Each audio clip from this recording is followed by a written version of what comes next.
ਲਾਹੌਰ ਦੇ ਜਲਸੇ ਦਾ ਅੱਲਾ ਨੂੰ ਹਾਜ਼ਰ ਜਾਣ ਕੇ ਗੱਲ ਕਰਾਂਗਾ ਜਿਹਦੇ ਕਬਜ਼ੇ 'ਚ ਮੇਰੀ ਜਾਨ ਹੈ। ਸਭ ਨਾਲੋਂ ਖੂਬਸੂਰਤ ਲਮਹਾ ਭਲਾ ਕਿਹੜਾ ਸਾਜੇ ਜੀ?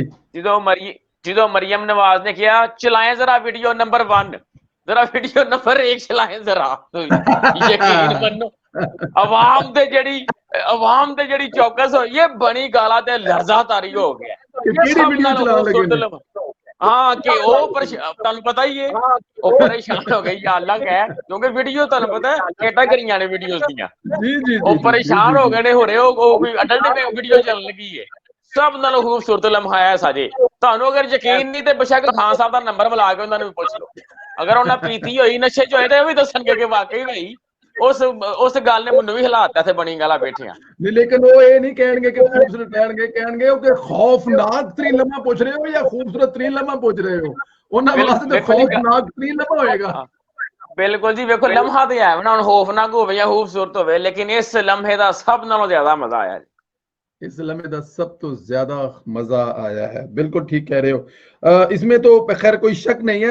अब्दुर्रहमान भाई मुझे ये बताएं कि ये जो लड़ाई है, ये लड़ाई जो है ये कोई शख्सी लड़ाई तो है नहीं है, ये एक मुल्क के अवाम के जो हकूक है ये उनकी लड़ाई है। इसमें तो कोई ना कोई ऐसी कोई डिमांड ऐसी है कि आपने कुछ स्पेशल चीज देनी है। एक सिंपल सी डिमांड है कि हर कोई अपना अपना काम करे, वोट को इज्जत दो, ये नारा है। आपको पता है फिरदौस आशिक अवान जो मैं उसको आपका क्या कहूं, आपका बड़ा उनसे करीबी तल्लक है, मैं कुछ कहूं तो आप बुरा ना मना जाए फिरदौस आशिक अवान से।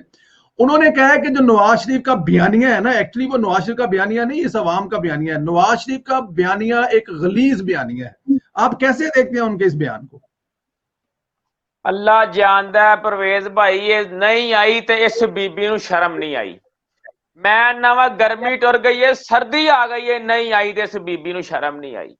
कोरोना दी वैक्सीन आ गई है, नहीं आई तो इस बीबी नूं शर्म नहीं आई। शर्म नहीं आई, इस बीबी नूं बिल्कुल शर्म नहीं आई। केड़े मुंह ना केड़ी गल करदी है पई और किस बयानिए नूं गलीज कह रही है वोट को इज्जत दो।